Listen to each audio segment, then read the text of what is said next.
பொன்மனச்சம்மல் புரட்சி தலைவர் எம்ஜிஆர், இதே புரட்சி தலைவி அம்மா இருவரும் தெய்வங்களை வணங்கி இந்த கம்பம் நகரமே அதிர்கின்ற அளவுக்கு மக்கள் வெள்ளம். அடுத்த ஆண்டு நடைபெறுகின்ற சட்டமன்ற பொதுத் தேர்தலில் நம்முடைய கழக வெற்றி வேட்பாளர் வெற்றி பெறுவதற்கு இங்க இருக்கின்ற மக்களுடைய வெள்ளமே சாட்சி. தம்பி கொஞ்சம் எடுத்துங்கப்பா, என்ன சொன்ன கேளுங்க. அங்க பாரு லைவ்ல எடுக்கிறாங்கல்ல, கொஞ்சம் தள்ளுங்க, கொஞ்சம் இறக்கி பிடிங்க. இந்த பக்கம் ஓரமா வந்துருங்களாட்டி, ஓரமா வந்து பிடிங்க, நேரா விட்டுட்டு ஓரமா பிடிங்க, கொஞ்சம் ஒத்துழைப்பு கொடுங்க. ஆகவே இன்றைய தினம் திரு ஸ்டாலின் அவர்கள் பல்வேறு கனவு கண்டு கொண்டிருக்கின்றார். அந்த கனவெல்லாம் காணல் நீராக போகிறது. இந்த எழுச்சி பயண நிகழ்ச்சியிலே தலைமுறை ஆற்றிய மாவட்ட கழகத்துடைய செயலாளர் முன்னாள் எம்பி மரியாதைக்குரிய திரு SCK ஜக்கையன் அவர்களே, நிகழ்ச்சியிலே பங்கு பெற்றுகின்ற முன்னாள் அமைச்சர்கள் திரு ஆர். பி. உதயகுமார் அவர்களே, திரு ஆர். காமராஜ் அவர்களே, திரு டாக்டர் சி. விஜயபாஸ்கர் அவர்களே, கழக கொல்லிப்பொறுப்பு துணை செயலாளர் சகோதரர் திரு பாப்புலர் முத்தியா அவர்களே, முன்னாள் எம்பி அனைத்துலக எம்ஜிஆர் இணைச்சாளர் திரு ஆர். பார்த்திபன் அவர்களே, மரியாதைக்குரிய அனைத்துலக எம்ஜிஆர் துணை செயலாளர் திரு எம். சதுக்குத்துல்லா அவர்களே, மாவட்ட கழக அவைத் தலைவர் முன்னாள் MLA சகோதரர் திரு RT கணேசன் அவர்களே, மற்ற நிகழ்ச்சியில் பங்கு பெற்றுகின்ற கழகத்திலே பல்வேறு பொறுப்புகளை வைக்கின்ற நிர்வாகிகளே, கழக உடன்பிறப்புகளே, கூட்டணி கட்சி சேர்ந்த தலைவர்களே, நிர்வாகிகளே, வரி எது சிறப்பித்துக் கொண்டிருக்கின்ற பெரியோர்களே, தாய்மார்களே, விவசாயிகளே, விவசாய தொழிலாளிகளே, பத்திரிகையாளர்களே, ஊடக நண்பர்களே, இளைஞர் வட்டாளங்களே, மகளிரை சேர்ந்த சகோதரிகளே, அனைவருக்கும் என்னுடைய முதற்கண் வணக்கம். இன்றைய தினம் உங்கள் அனைவருக்கும் மிலாதுன் நபி திருநாள் நல்வாழ்த்துக்கள், ஓணம் திருநாள் நல்வாழ்த்துக்கள், ஆசிரியர் தின நல்வாழ்த்துக்கள்.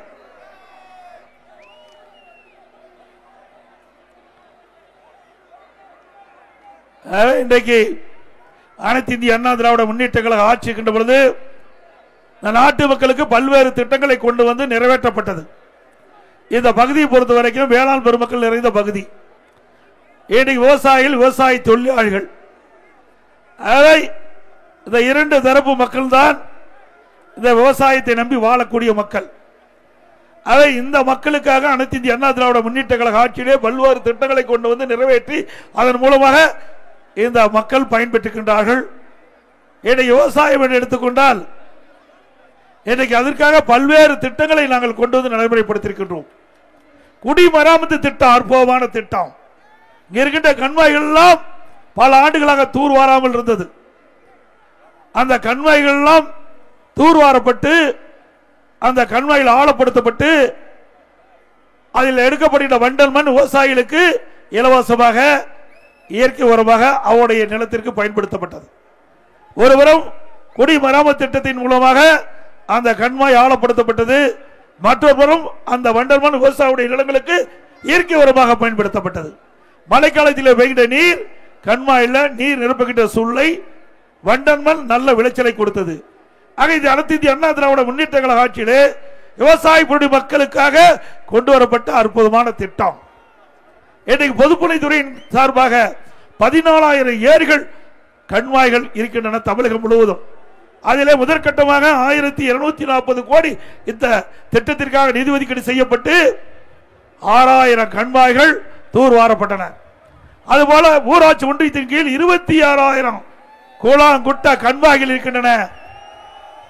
அந்த கண்மாய்கள் எல்லாம் தூர்வாரப்பட்டு மழை காலத்திலே பெய்கின்ற நீர் முழுவதும் சேமித்து வைத்து கோடை காலத்தில் நிலத்தடி நீரை உயர்த்தி வேளாண்மைக்கு தேவையான நீர், குடிப்பதற்கு தேவை நீரை வழங்கிய அரசாங்கம் அதிமுக அரசாங்கம். இது முழுக்க முழுக்க விவசாயிகள் பயன்பெறுகின்ற திட்டம். உடம்புக்கு உயிர் எப்படி முக்கியமோ அதுபோல விவசாயத்துக்கு நீர் முக்கியம். ஆக நீர் இருந்தால்தான் விவசாய பணிகளை மேற்கொள்ள முடியும், இந்த பகுதி மக்கள் வாழ முடியும். ஆகவே இந்த பகுதி மக்களுடைய நன்மை கருதி, இன்றைக்கு ஒட்டுமொத்த விவசாயிகளுடைய நன்மை கருதி, விவசாய தொழிலாளர்களுடைய நன்மை கருதி குடிமராமத்து திட்டத்தை கொண்டு வந்து வெற்றிகரமாக செயல்படுத்திய அரசு அதிமுக அரசாங்கம்.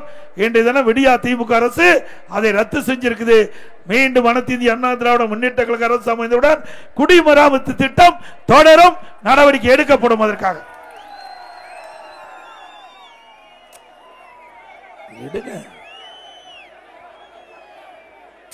இறக்கி பிடி தம்பி, இது என்ன கொஞ்சம் சொன்னா கேளுங்க, லைவ்ல எடுக்கிறாங்கல்ல கஷ்டப்பட்டு.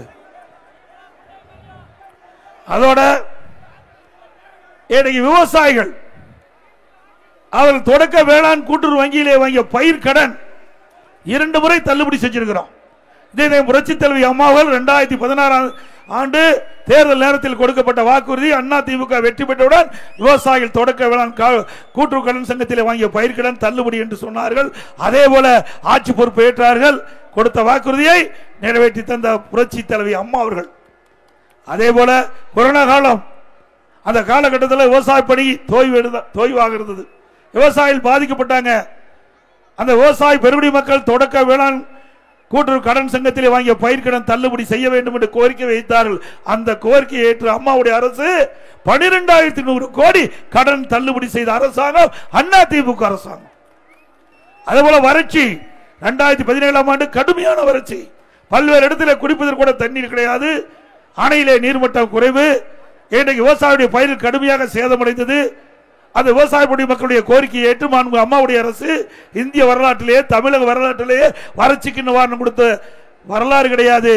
அப்படி விவசாயிகள் பாதிக்கப்பட்ட விவசாயிகளை கண்டறிந்து அந்த பயிர் சேதத்தை கணக்கிட்டு அந்த வறட்சி நிவாரணம் கொடுத்த ஒரே அரசாங்கம் அண்ணா திமுக அரசாங்கம். அதுபோல விவசாயிகள் 24 மணி நேரம் அவருடைய மின் மோட்டார் இயக்க வேண்டும், அதுக்காக கோரிக்கை வைத்தார்கள். 24 மணி நேரம் மும்முனை மின்சாரம் வேண்டும் கேட்டார்கள். அந்த மும்முனை மின்சாரத்தை 1/4/2027 முதல் கொடுக்கப்படும் என்று அறிவிப்பு கொடுத்து அதை நடைமுறைப்படுத்திய அரசு அண்ணா திமுக அரசாங்கம்.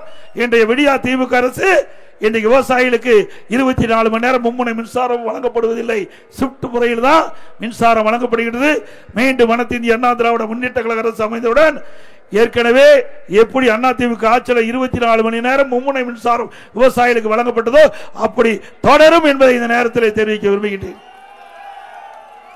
அதோட விவசாய தொழிலாளிகள், அந்த விவசாய தொழிலாளிகளுக்கு பல்வேறு சலுகைகள் அண்ணா திமுக ஆட்சியிலே வழங்கப்பட்டது. உழவர் பாதுகாப்பு திட்டம் மாண்புமிகு அம்மா இருக்கின்ற பொழுது முழுக்க முழுக்க ஏழைகளுக்காக உழவர் பாதுகாப்பு திட்டத்தை கொண்டு வந்து நிறைவேற்றினார்கள். அதிலே பல்வேறு திட்டங்களை செயல்படுத்தப்பட்டது. அதனால் ஏழைகளுக்கு நிறைய நன்மைகளை கிடைத்தது அந்த திட்டத்தின் மூலமாக. அதோட பசு வீடுகளை கட்டி கொடுத்தோம், விலையில்லா கறவை மாடு, விலையில்லா ஆடு, விலையில்லா கோழி. அதுபோல கிராமத்திலிருந்து நகரம் வரை உழைக்கும் திறனற்ற முதியோர்களுக்கு, அந்த தகுதியானவர்களுக்கு முதியோர் உதவித்தொகை 500 1000 ரூபாயாக உயர்த்தி கொடுத்த அரசு அண்ணா திமுக அரசாங்கம். இன்றைக்கு தமிழ்நாடு முழுவதும் கோரிக்கை வந்தது, இன்னும் பல பேர்களுக்கு இந்த முதியோர் உதவித்தொகை கிடைக்க வேண்டும் என்று கோரிக்கை வைத்தார்கள். அவருடைய கோரிக்கையை ஏற்று சட்டப்பேரவையிலே சட்டப்பேரவை 110 கீழ் ஒரே நேரத்தில் 5 லட்சம் முதியோர்களுக்கு முதியோர் உதவித்தொகை வழங்கப்படும் என்று அறிவிப்பு கொடுத்து 85% இந்த முதியோர்கள் திட்டத்தின் மூலமாக அவர்களுக்கு மாதந்தோறும் 1000 ரூபாய் முதியோர் உதவித்தொகை கிடைக்க ஒரு திட்டத்தை கொண்டு வந்து நிறைவேற்றிய அரசாங்கம் அண்ணா திமுக அரசாங்கம். இப்படி கொடுக்கப்பட்ட வாக்குறுதி நிறைவேற்றப்பட்டது. அந்தந்த காலகட்டத்திலே மக்களுக்கு ஏற்படுகின்ற பிரச்சனைகளை தீர்க்கப்பட்ட அரசு அண்ணா திமுக அரசாங்கம் என்பதை நேரத்திலே சுட்டிக்காட்ட விளைகின்றேன். அது மட்டுமல்ல, இந்த பகுதியில் இருக்கின்ற மக்களுக்கு நீர் ஆதாரமாக இருப்பது முல்லை பெரியார் அணை. 5 மாவட்ட மக்கள் இந்த முல்லை பெரியார் அணையில் இருக்கிற நீரை நம்பித்தான் அவருடைய வாழ்வாதாரம் இருக்கின்றது. இதே புரட்சி தலைவி அம்மா இருக்கின்ற பொழுது இந்த முல்லை பெரியார் அணையினுடைய நீர்மட்டத்தை உயர்த்த வேண்டும் என்பதற்காக உச்ச நீதிமன்றத்திலே வழக்கு நடைபெற்றது. துரதிருஷ்டவசமாக அம்மா மறந்தாலும் கூட அம்மா இருக்கின்ற பொழுது அந்த நீர்மட்டத்தை உயர்த்துவதற்காக நடவடிக்கை எடுக்கப்பட்டது. அதன் அடிப்படையிலே 136 152 அடி உயர்த்திக் கொள்ளலாம் என்று தீர்ப்பு கொடுக்கப்பட்டது. முதற்கட்டமாக 136 142 அடி அணையினுடைய நீர்மட்டத்தை உயர்த்திக் கொள்ளலாம். மீண்டும் அணையை பலப்படுத்திய பிறகு 142 152 உயர்த்திக் கொள்ளலாம் என்று உச்சநீதிமன்றத்தின் மூலமாக தீர்ப்பை பெற்று தந்த அரசாங்கம் அதிமுக அரசாங்கம். மாண்புமிகு அம்மா அவர்கள் இந்த விவசாயியுடைய வயிற்றிலே பால் வாத்த அரசாங்கம் அதிமுக அரசாங்கம். அது மட்டுமல்ல, மாண்புமிகு அம்மா மறைவுக்கு பிறகு அந்த அணையை பலப்படுத்துவதற்காக மாண்புமிகு அம்மாவுடைய அரசு அதற்கு ஒப்பந்தம் விடப்பட்டு சுமார் 8 கோடி ரூபாய் நிதி ஒதுக்கீடு செய்யப்பட்டு அந்த பேபி அதை பலப்படுத்தப்பட்டது. கைப்பிடி சுவர் கட்டப்பட்டது.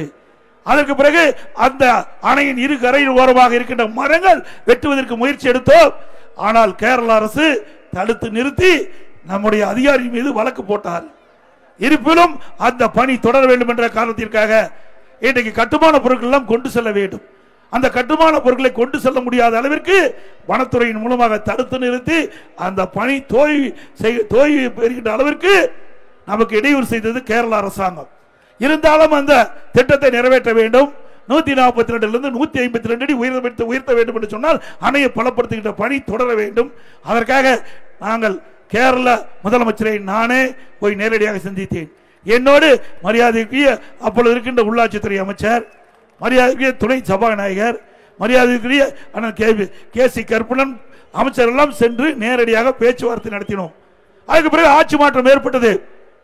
அதுக்கு பிறகு இன்றைய முதலமைச்சர் அதை கண்டுகொள்ளவில்லை. இன்றைக்கு எப்பொழுது பார்த்தாலும் முதலமைச்சர் தெரிவிக்கிறார் இந்தியா கூட்டணி பலம் வாய்ந்த கூட்டணி என்கிறார். இந்தியா கூட்டணியில கம்யூனிஸ்ட் கட்சி அங்க வைக்கின்றது, காங்கிரஸ் அங்க வைக்கின்றது. அங்கே இரு கட்சிகள் காங்கிரஸ் கம்யூனிஸ்ட் கட்சி தான் மாறி மாறி கேரள அரசை ஆண்டு கொண்டிருக்கின்றது. இரண்டு கட்சியுமே இந்தியா கூட்டணியில் அங்க வைக்கின்றது. இது அருமையான நேரம். இந்த நேரத்தை பயன்படுத்தி நீண்ட காலமாக இருக்கின்ற முல்லை பெரியார் பிரச்சனைக்கு தீர்வு காணுவதற்கு ஒரு வாய்ப்பு திராவிட முன்னேற்ற கழக அரசு கிடைத்திருக்கின்றது. பல முறை எடுத்து சொன்னோம், அதையெல்லாம் கண்டுகொள்ளவில்லை. இந்த விவசாயிகளை பற்றி கவலைப்படாத முதலமைச்சர் இன்றைக்கு முதலமைச்சர் ஸ்டாலின் அவர்கள் விவசாயத்தை பற்றியும் தெரியாது, விவசாயிகள் படுகிற கஷ்டத்தை பற்றியும் தெரியாது.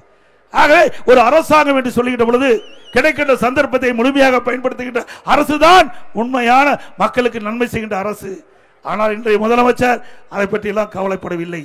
உடனடியாக இந்தியா கூட்டணியில் அங்க வைக்கின்ற இந்த திராவிட முன்னேற்ற கழகம் இன்றைக்கு காங்கிரஸ் மற்றும் கம்யூனிஸ்ட் கட்சியோட தொடர்பு கொண்டு கேரளாவிலேயே பேச்சுவார்த்தை நடத்தி முல்லை பெரியார் பிரச்சனைக்கு தீர்வு கண்டிருக்கலாம்.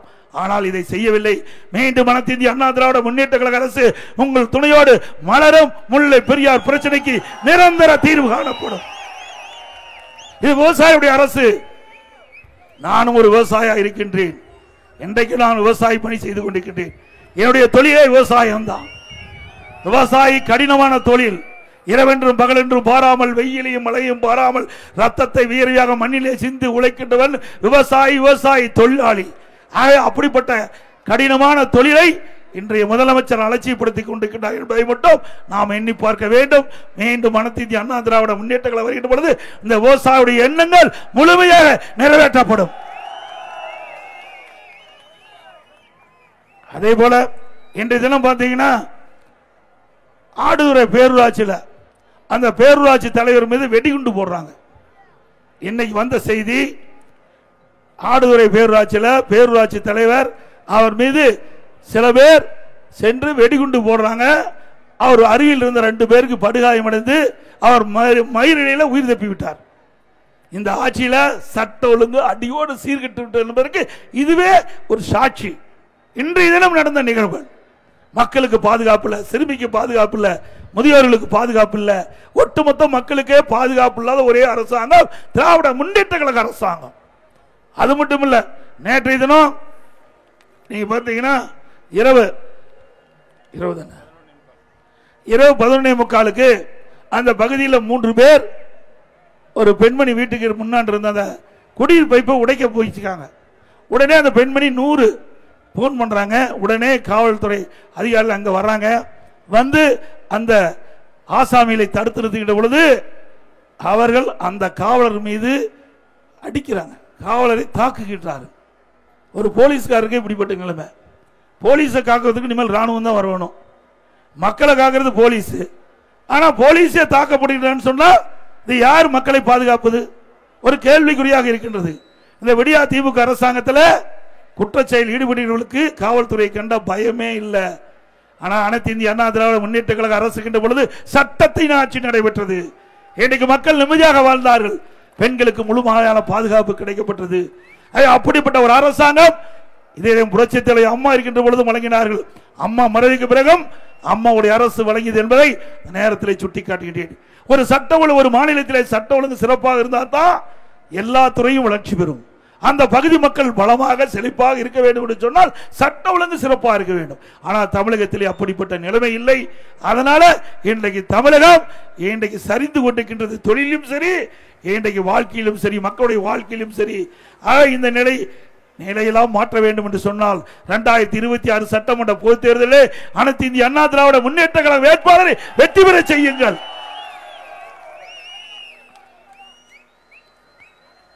அது மட்டும் இல்ல, அனைத்து இந்திய அண்ணா திராவிட முன்னேற்ற கழக ஆட்சியில் இருக்கும்போது ஓராண்டு கொரோனா இருந்தது. அந்த கொரோனா காட்டிலே பரவக்கூடிய வைரஸ், அது எப்படி நோய் தாக்கப்படும், அந்த நோய் அறிகுறி என்ன, அதுக்கு எப்படி வைத்தியம் பண்றது எதுவுமே தெரியாது. அந்த காலகட்டத்தில் கூட அனைத்து இந்திய அண்ணா திராவிட முன்னேற்ற கழக அரசு, உங்களுடைய அரசாங்கம், விலை மதிக்க முடியாத உயிரை காப்பாற்றிய அரசாங்கம் அண்ணா திமுக அரசாங்கம். சாதாரணமா எண்ணிடாதீங்க, ஓராண்டு மக்களை காப்பாற்றினோம். அப்பொழுது விலைவாசி உயர்ல கட்டுப்பாட்டுக்குள்ள வச்சிருந்தோம். இன்றைக்கு ஓராண்டு மக்கள் படுகிற துன்பத்தை அறிந்து ரேஷன் கடையில் எல்லா குடும்பத்தையும் 1000 ரூபாய் கொடுத்தோம். அதுல விலையில அரிசி, விலையில சக்கரை, விலையில எண்ணெய் ஓராண்டு கொடுத்த ஒரே அரசாங்கம் அண்ணா திமுக அரசாங்கம். அதோட அம்மா உணவகம் சமூக கூடத்தில் கர்ப்பிணி தாய்மார்களுக்கு, முதியோர்களுக்கு, மாற்றுத்திறனாளிகளுக்கு சுட சுட 3 வேளையும் அவர் இருக்கின்ற இல்லத்திற்கே சென்று உணவு கொடுத்த அரசாங்கம் அண்ணா திமுக அரசாங்கம். ஆகவே சாதனை மேல் சாதனை படைத்து மக்களுடைய அன்பை பெற்று அரசு அண்ணா திமுக அரசாங்கம். அது மட்டுமல்ல, துறை துறை வாரியாக சாதனைகள் படித்து தேசிய அளவில் அண்ணா திமுக ஆட்சியில் பல விருதுகளை பெற்றுகிறோம். இன்னைக்கு ஒரு அரசாங்கம் சிறப்பாக செயல்படு என்று சொன்னால் அந்த அரசாங்கத்திற்கு தேசிய அளவில் விருது கிடைக்கும். இந்திய அளவில் இருக்கின்ற பல்வேறு அரசாங்கத்தினுடைய துறைகள் சார்பாக ஆய்வு செய்வாங்க. அந்த ஆய்வில் எந்தெந்த துறை, எந்தெந்த மாநிலத்தில் எந்தெந்த துறை சிறந்திருக்கின்றன என்று தேர்ந்தெடுத்து அந்த தேர்ந்தெடுக்கப்பட்ட துறைக்கு தேசிய விருது கொடுப்பாங்க. அப்படி உள்ளாட்சியில் மட்டும் 140 விருதுகளை பெற்ற அரசு அண்ணா திமுக அரசாங்கம். மின்சாரத்துறையில விருதுகளை பெற்றுக்கிறோம், போக்குவரத்து துறையில விருதுகளை பெற்றுக்கிறோம், கூட்டுறவு துறையில விருதுகளை பெற்றுக்கிறோம், சமூக துறையில விருது, உயர்கல்வி துறையில விருது, மாற்று அதே போல உறுப்பு மாற்று அறுவை சிகிச்சை தொடர்ந்து 5 ஆண்டு காலம் தேசிய அளவில் விருதுகளை பெற்ற ஒரே அரசாங்கம் அண்ணா திமுக அரசாங்கம். வேளாண்மையில உணவு தானிய உற்பத்தி இந்தியாவிலேயே தொடர்ந்து 5 ஆண்டு காலம் அதிக அளவில் உற்பத்தி செய்து தேசிய அளவில் கிறிஸ் கர்மான் என்ற விருதை பெற்று அனைத்து இந்திய அண்ணா திராவிட முன்னேற்ற கழக அரசு ஒரு திறமையான அரசு என்பதை நாங்கள் நிரூபித்து காட்டினோம். ஆக இதெல்லாம் எதற்காக சொல்லிட்டு சொன்னால், மக்கள் இப்ப இருக்கின்ற அரசாங்கத்தையும் பாருங்க, முன்னாள் இருந்து அனைத்து இந்திய அண்ணா திராவிட முன்னேற்ற கழக அரசை நீங்க ஒப்பிட்டு பாருங்க. இன்றைக்கு விலைவாசி கடுமையாக விண்ணை முட்டுக்கிட்ட அளவுக்கு உயர்ந்து விட்டது. இன்றைக்கு அரிசி விலை சிந்திச்சு பாருங்க, அண்ணா திமுக ஆட்சியிலிருந்தும் இப்ப திமுக ஆட்சியிலையும் எந்த அளவுக்கு உயர்ந்திருக்கு என்பதை எண்ணி பார்க்க வேண்டும். இதெல்லாம் மளிகை கடையில் வாங்கின பட்ச விலை இல்லைன்னா திமுக பேசுவாங்க உடனே வேண்டுமென்றே திட்டமிட்ட எடப்பாடி பழனிசாமி பஸ்ஸை தூக்கிட்டு ஊர் ஊரா போய் பொய்ய பேசிட்டு இருவாருன்னு ஒரு தவறான தகவலை சொல்லுவாரு. அதனால நாங்கள் மளிகை கடைக்கே போய் அண்ணா திமுக ஆட்சி 2021 என்ன விலை, திராவிட முன்னேற்ற கழக ஆட்சியில் இன்றைக்கு அந்த உணவுப் பொருளுடைய விலை என்ன என்பதை அங்கே இருந்து கேட்டு உங்களிடத்தில் நாங்கள் இந்த நேரத்தில் தெரிவிக்கிறோம். பச்சரிசி, சாப்பாட்டு அரிசி அண்ணா திமுக ஆட்சியில் 1 கிலோ 50 ரூபாய்க்கு வித்தது. 2021 50 ரூபா. இன்னைக்கு திமுக ஆட்சியில் 77 ரூபாய்க்கு விற்கிது 1 கிலோ. பொன்னி புழுங்கல் அரிசி 1 கிலோ 50 ரூபா அண்ணா திமுக ஆட்சியில். திராவிட முன்னேற்ற கழக ஆட்சியில் 72 ரூபாய்க்கு விற்கிது. இட்லி புழுங்கல் அரிசி 1 கிலோ அண்ணா திமுக ஆட்சியில் 30 ரூபா, திமுக ஆட்சியில் 48 ரூபா. கடல் எண்ணெய் 1 கிலோ 130 ரூபா, அண்ணா திமுக ஆட்சியில் இன்றைக்கு 190 ரூபா, 1 கிலோக்கு 60 ரூபா அதிகம். நல்லெண்ணெய் 1 கிலோ அண்ணா திமுக ஆட்சியில் 250 ரூபா, திமுக ஆட்சியில் 400 ரூபா. துவரம்பருப்பு 1 கிலோ அண்ணா திமுக ஆட்சியில் 74 ரூபா. இன்றைய தினம் திராவிட முன்னேற்ற கழக ஆட்சியில் 130, 1 கிலோக்கு 56 ரூபா அதிகம். உளுத்தம்பருப்பு 1 கிலோ அண்ணா திமுக ஆட்சியில் 79, திமுக ஆட்சியில் 120, 41 ரூபா அதிகம். இப்படி வெண்ணெய் முட்டுகின்ற அளவுக்கு விலை உயர்ந்து போச்சு. இதை கட்டுப்படுத்துவதற்கு இந்த அரசாங்கம் எந்தவித முயற்சியும் எடுக்கல, நடவடிக்கை எடுக்கல. இதே அனைத்து இந்திய அண்ணா திராவிட முன்னேற்ற கழக அரசு இருக்கின்ற பொழுது, இந்த உணவுப் பொருட்களுடைய விலை உயர்கின்ற பொழுது அதை கட்டுப்படுத்துவதற்காக அதை கட்டுப்பாட்டு உணவு கட்டுப்பாட்டு நிதி என்ற ஒரு நிதியை ஒதுக்கி, விலை கட்டுப்பாட்டு நிதி என்ற ஒரு நிதியை ஒதுக்கி 100 கோடி அதற்காக அனைத்து இந்திய அண்ணா திராவிட முன்னேற்ற ஒதுக்கீடு செய்யப்பட்டு எந்த பொருள் தமிழகத்தில் உயர்கிட்டதோ உணவுப் பொருள், எந்த மாநிலத்தில் அந்த உணவுப் பொருள் குறைந்த விலைக்கு இருக்குதோ அங்க கொள்முதல் செஞ்சு கூட்டுறவுத்துறையின் மூலமாக விற்பனை செஞ்சு அந்த உணவுப் பொருள் விலையை சரி செஞ்சோம். இது அண்ணா திமுக ஆட்சியுடைய சாதனை. இன்றைய ஆட்சியாளர்கள் இதை பத்தி எல்லாம் கவலைப்படுறதே கிடையாது. இன்றைக்கு குடும்பம் எப்படி இருக்க வேணும் அதை பத்தி தான் இன்னைக்கு சிந்திக்கிறார் இன்றைய முதலமைச்சர் ஸ்டாலின் அவர்கள். அது குடும்ப ஆட்சி. எனக்கு வாரிசு அரசியல் இன்னைக்கு நடைபெற்றுக் கொண்டிருக்கிறது என்பதை நாம எண்ணி பார்க்க வேண்டும். திரு கருணாநிதி, அதுக்கு பிறகு ஸ்டாலின், அப்புறம் உதயநிதி, இப்ப இன்பநிதி வந்துட்டார், அது வரைக்கும் வந்துட்டாங்க. குடும்ப ஆட்சி தேவையா நாட்டுக்கு? சொல்லுங்க. இது என்ன திரு கருணாநிதி குடும்பம் ராஜபரம்பரை குடும்பமா? ராஜவர்ம ராஜ பரம்பரை குடும்பமா?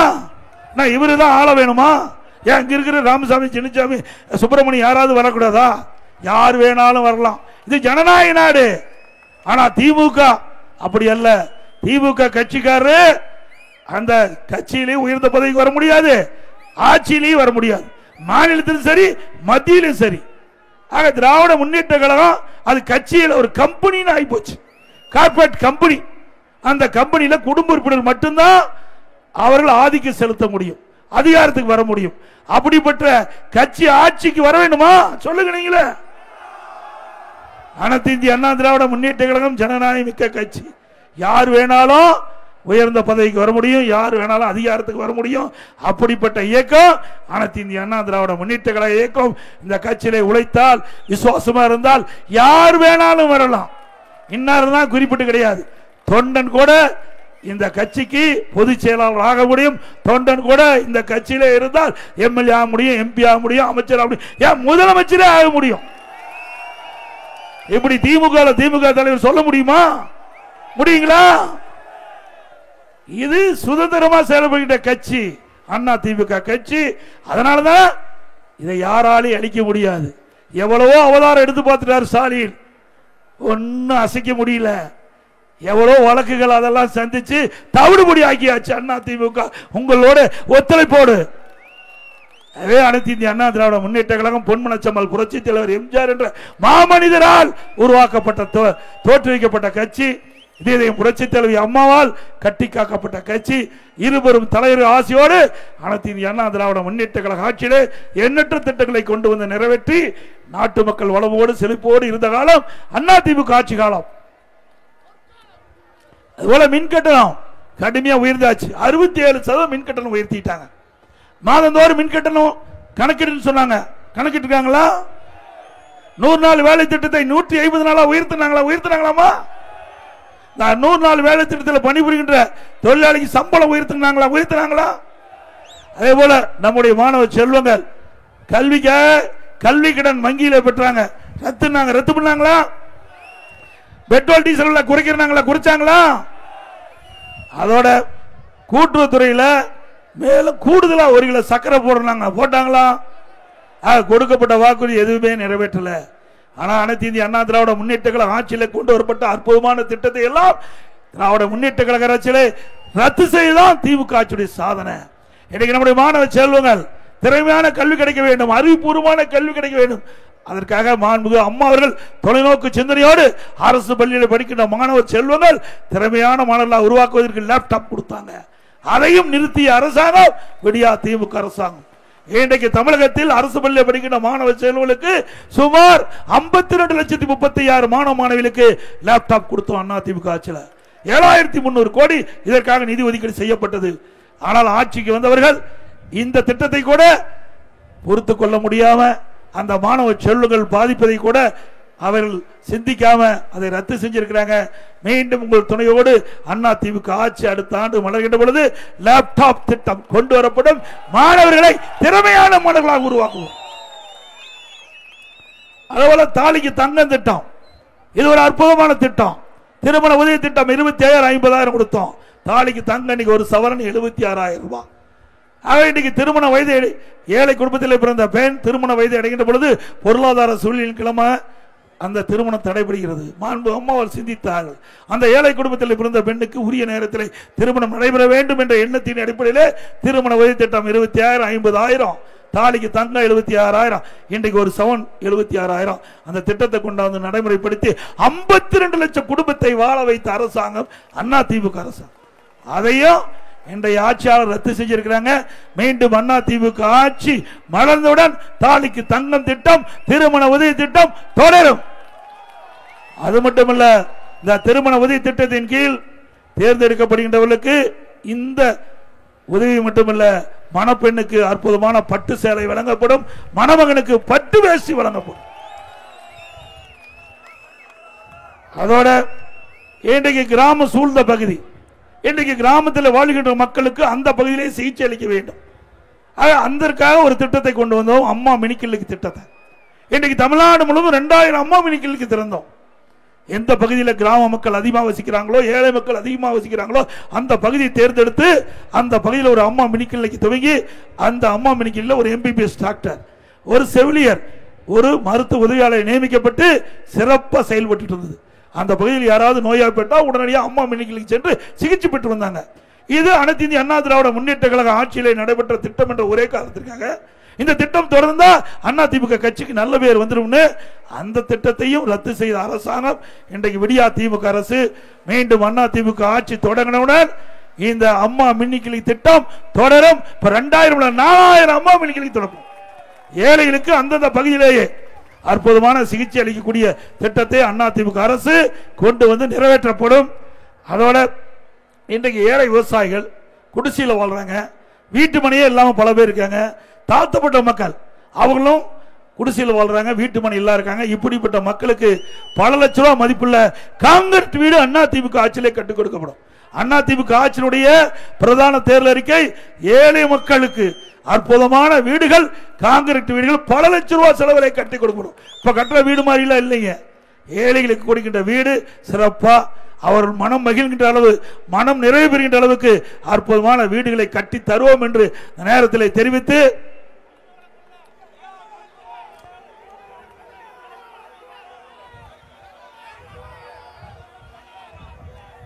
அதே போல இன்றைக்கு 7.5% இன்றைக்கு கிராமத்திலிருந்து நகரம் வரை அரசு பள்ளியில் படிக்கின்ற மாணவர்கள் 41% பேர், 3,80,000 பேர் அரசு பள்ளியில் படிச்சுட்டு இருக்கிறாங்க. அவர்கள் மருத்துவராக வேண்டும். அத்தனையுமே ஏழை எளிய மாணவர்கள்.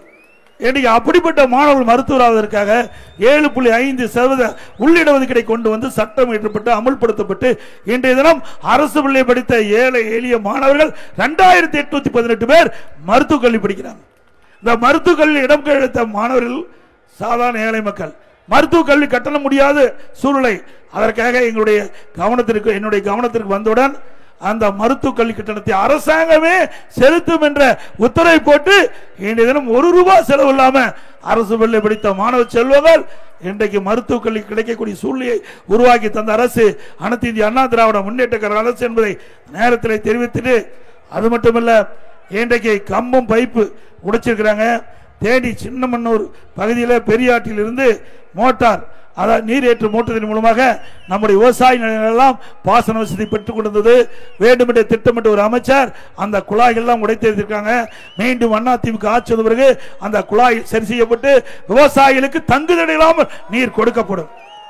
இதில் சின்னமன்னூர், வேப்பம்பட்டி, சீப்பாலை கோட்டை, காமாட்சிபுரம், ஓடைப்பட்டி, அப்பிப்பட்டி, பூசாரி கோணம்பட்டி, எரசக்கநாயக்கனூர் போன்ற கிராமங்கள் பாதிப்படைஞ்சிருக்குது.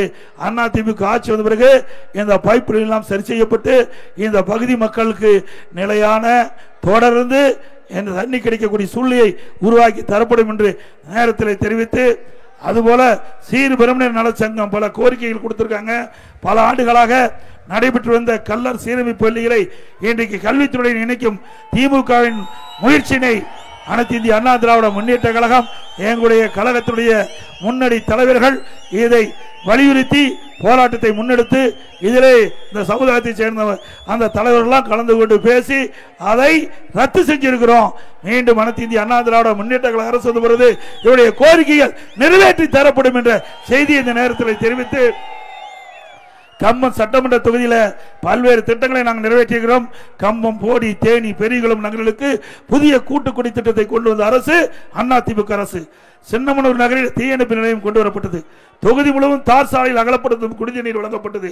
முல்லை பெரியார் அணையை கட்டிய கர்னல் ஜான் பென்னி குயின் அவர்களுக்கு மணிமண்டபம் அமைக்கப்பட்டது. முல்லை பெரியார் அணையின் சட்ட போராட்டத்தின் மூலம் 136 தற்பொழுது 142 உயர்த்தப்பட்டது. கம்பம் தொகுதியில் மேல சிந்தலைச்சேரி அரசு உயர்நிலைப்பள்ளி அரசு மேல்நிலைப்பள்ளியாக தரம் உயர்த்தப்பட்டுகின்றது. அதையோட திமுக ஆட்சிக்கு கிடப்புல போட்ட திட்டம் கம்பம் தொகுதி பயனடையும் வகையில் தொட்டமன் அணையிடம் 110 கோடி மதிப்பீட்டில் அதிமுக ஆட்சியில் அறிவிக்கப்பட்ட அரசாணை வெளியிடப்பட்டது. இந்த ஆட்சியில் திட்டத்தை கிடப்பில் போட்டிருக்காங்க. அதிமுக ஆட்சி வளர்ந்தவுடன் இந்த திட்ட பணி தொடரும். 2027 அதோட 18ஆம் கால்வாய் திட்டம் அந்த கம்பம் பள்ளத்தாக்கு விவசாயம் சிறப்பாக நடைபெற்று வந்தது.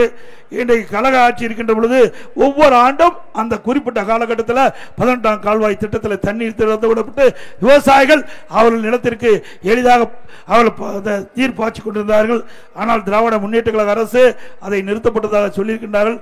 மீண்டும் அனைத்து இந்திய அண்ணா திராவிட முன்னேற்ற கழக அரசு அமைந்தவுடன் 18ஆம் கால்வாயில் தொடர்ந்து விவசாயிகளுக்கு நீர் வழங்கப்படும் என்ற செய்தி இந்த நேரத்தில் தெரிவித்து இந்த சிறப்பான எழுச்சி பயணத்திலே நம்முடைய கழக பொறுப்பாளர்கள் இங்கே சிறப்பாக ஏற்பாடு செஞ்சிருக்கிறாங்க. அதோட இந்த பொறுப்பாளருடைய பெயர்கள் திரு என் சூரிய பிரசாத் அவர்கள், திருமதி ஆர் முத்திரத்தினம் அவர்கள், திரு எஸ் எம் சர்க்குணம் அவர்கள், திருமதி வீரமணி கருணன் அவர்கள், திரு ஏ இளைய நம்பி அவர்கள், திருமதி டி சீதாலட்சுமி அவர்கள், திரு டி டி சிவகுமார் அவர்கள், திரு எம் ஆர் ஈஸ்வரன் அவர்கள், திரு கல்யாணகுமார் அவர்கள், திரு ப வினோத்குமார் அவர்கள், திரு கண்ணன் அவர்கள், கம்பம் வடக்கு நகர கழக செயலாளர் திரு எம் ஆர் கார்த்திகேயன் அவர்கள், கம்பம் தெற்கு நகர கழக செயலாளர் திரு கணபதி அவர்கள், திரு பி எஸ் மனோகரன் அவர்கள், Thiru S M B Karthikeyan அவர்கள், திரு சி எம் சிவகுமார் அவர்கள், திரு எஸ் ஜே சீனிவாசன் அவர்கள், திரு எம் சக்கரவர்த்தி அவர்கள், திரு டி மார்க்கண்டன் அவர்கள், Thiru V S P Bhaskaran அவர்கள், திரு ஜே பாண்டியராஜ் அவர்கள், Thiru N S V Kannan அவர்கள், திரு கே ஜே பாலமணி மார்பன் அவர்கள், திரு எம் கருப்புசாமி பாண்டியன் அவர்கள், Thiru K S A Abdul Asik அவர்கள், திரு எஸ் காசிமாயன் அவர்கள், திரு ஆர் சந்தான முத்தையா அவர்கள், திரு டி